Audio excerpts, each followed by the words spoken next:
Bien, estamos entonces con expertos, aunque Hugo diga, no, yo cuál voy, son expertos en economía, pues por eso son dirigentes del Colegio de Economistas de Jalisco.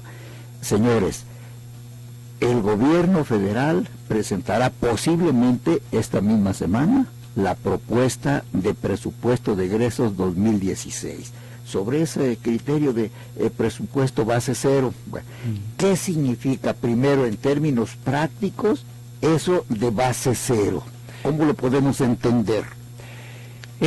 Bueno, como te mencionaba Marcos, es un proceso metodológico, una metodología base cero. Es decir, tradicionalmente el gobierno federal, en este caso, bueno, pues la Secretaría de Hacienda, presenta su presupuesto al Congreso, pero previamente a esto ve con las diferentes dependencias del gobierno federal cuáles son sus programas y cuánto vamos a tener de ingresos, y sobre tus programas vamos a destinar los recursos a cada uno de ellos.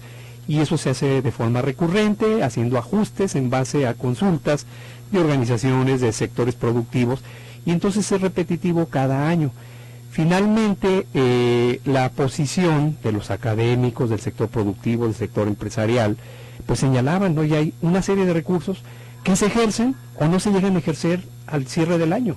Inclusive muchos de los recursos presupuestados, te hablo los del sector agropecuario, abren ventanillas al tercer mes del año, los productores empiezan a acercarse, llega mayo cuando ya necesita estar sembrando y no están los recursos. Entonces esto es un círculo ahí vicioso, aunque tenga muchos recursos la dependencia, hablando en este caso, no se ejercen eficientemente, sobran recursos. Entonces inclusive hay una distorsión de ellos, porque va inclusive a receptores, usuarios que menos necesitan. Entonces se estuvo analizando, y esta metodología ya se estuvo aplicando en algunos países europeos. Había propuestas ya de algunos diputados de hace algunos años de que pudiera partirse de cero.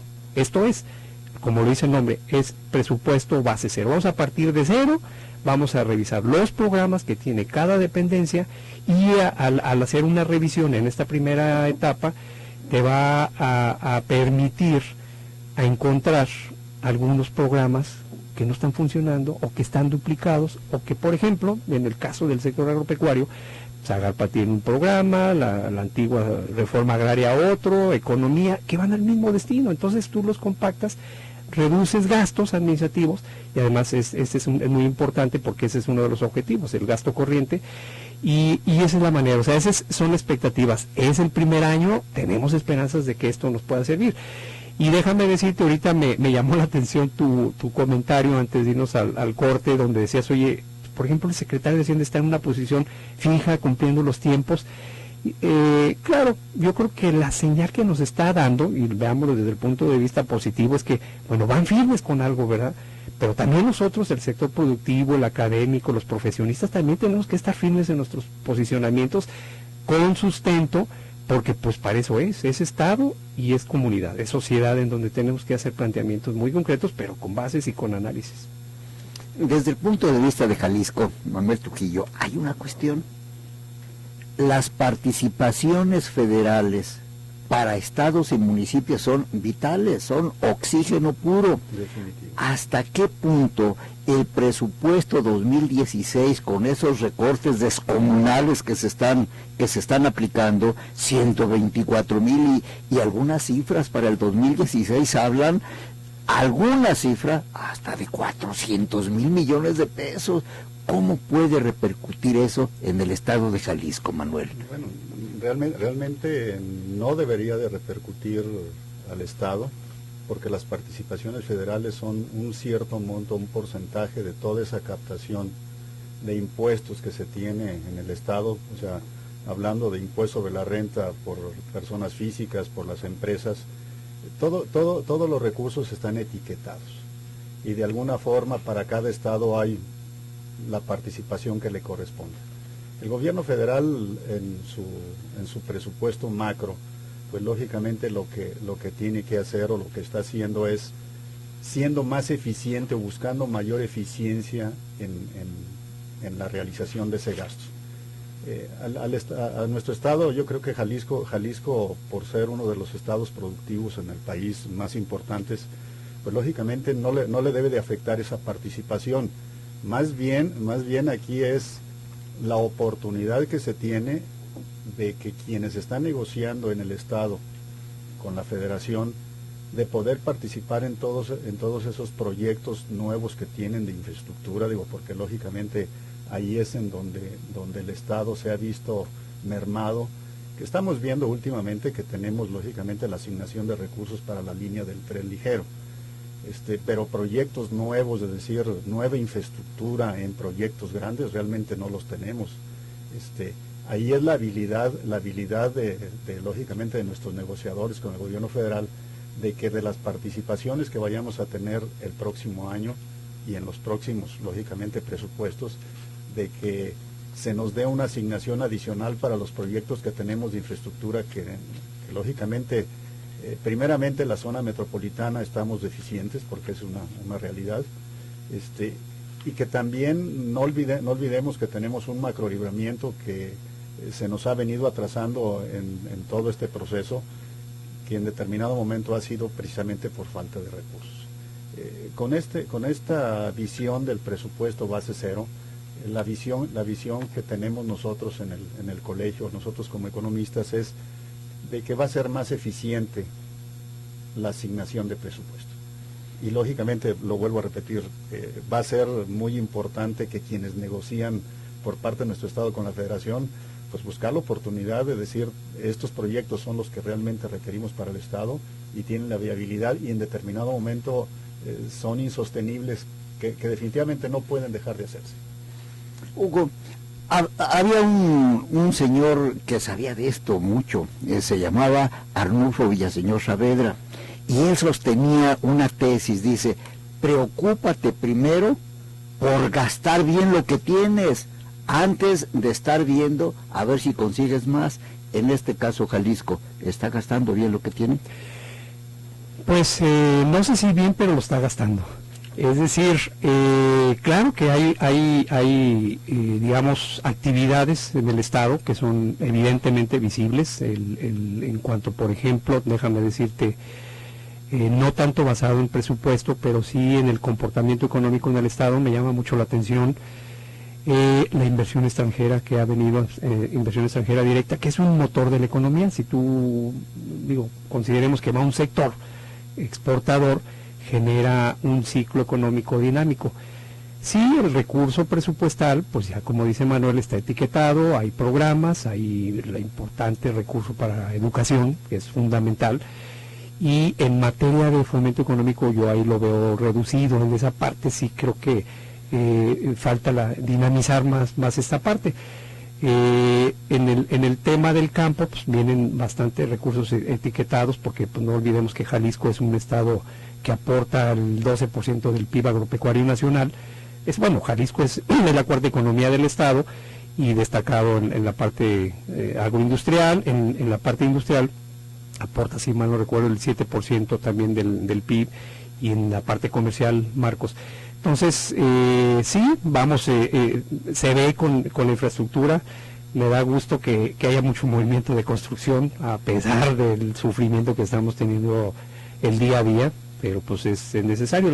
Y además eso dinamiza mucho el ciclo económico, o sea, la inversión, por ejemplo, en lo que es la etapa de construcción.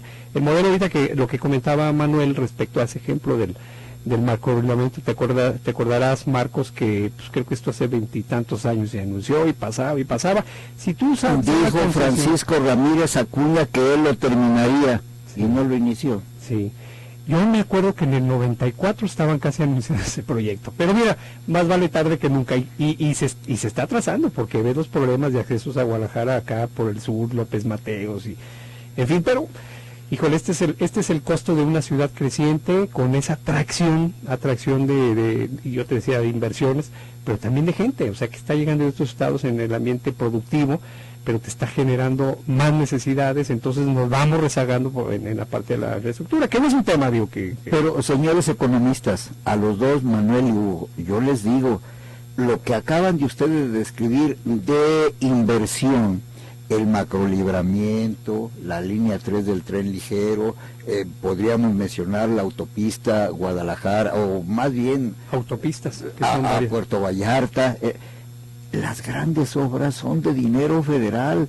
y yo Sí. pregunté cómo ven el gasto del gobierno de Jalisco aquí con nosotros, Hugo. el del Estado. Sí. Ujú. ¿Cómo sientes que está gastando don Aristóteles Sandoval el dinero de los impuestos de los jaliscienses? Es basado en las asignaciones presupuestarias. Me parece que la parte, insisto, en la parte de la economía es donde no impacta, o sea, porque el recurso es federal, al final de cuentas, los programas son federales. La Secretaría en este caso, que es Desarrollo Económico, SEDECO, de Pepe Palacio, exactamente, tiene el recurso sí limitado para las necesidades. Yo veo, por ejemplo, hay un centro de promoción económica, y que le recorten muchos recursos, es que estás haciendo la promoción. Yo lo veo con los proyectos que están generando. En tu toma de posesión, Sí, yo te sí. escuché decir que habrá que invertir más en promoción. Así es, ¿Qué exactamente. significa eso? Mira, fíjate bien, la promoción se hace a través de las acciones, en este caso del funcionario, del servidor público que tiene el recurso, y tienes que hacerlo a través de viajar, si tú gustas, a Zapotlanejo, a Guanajuato, a Estados Unidos, a Europa, a traer inversiones en base a tu programa económico. Entonces, sí, el invertir en la promoción económica es no necesariamente el viaje, sino inclusive hasta comprar reservas territoriales para que tú vayas creando condiciones de los inversionistas a crear plantas productivas. Ejemplos son los parques agroindustriales que que hace varios años se crearon en diferentes regiones en el estado, pero esas acciones en la inversión, en la promoción de inversión, es una de las tareas importantes, porque si hay una generación, tú pones las condiciones adecuadas para generar inversionistas, pues es evidente que esto va generando un ciclo más dinámico. Marcos, ¿no te acuerdas en los 1970 o a lo mejor es un poquito antes, con esas inversiones de Motorola, de la Kodak, donde esa fue una promoción de inversiones, fue un fomento económico? Y las políticas siguen siendo las mismas. La promoción y la atracción de inversiones es lo que te genera el ciclo económico directo. Caramba, ¿cómo necesitamos criterios? ¿Cómo necesitamos gobernantes? Bueno, todo tiempo pasado no fue mejor, pero simplemente punto de referencia. Don Francisco Medina Asensio trajo a Goodrich, trajo a inversiones que en su momento transformaron Jalisco. Sí. Oye, Marcos, fíjate que de todos modos el modelo económico que se ha venido desarrollando en el país, y no porque sea mexicano, sino el establecimiento de maquiladoras obedeció, y te lo pongo como ejemplo, es un tema, creación de mano de obra. Es decir, tú pones ese fue un cambio, digamos, global, donde sí te generaron inversiones para solventar y resolver el asunto de creación de mano de obra, que son otros. Hugo y Manuel, les dejo una pregunta para después con respuesta para después de una pausa. Hablaste en tu toma de posesión de la multiplicación de clústeres que van a hacer. Explícanos de qué se trata, qué es eso, cómo impacta en la economía o cómo lo podemos aprovechar. Vamos haciendo una pausa y le digo que el Colegio de Economistas de Jalisco está con usted.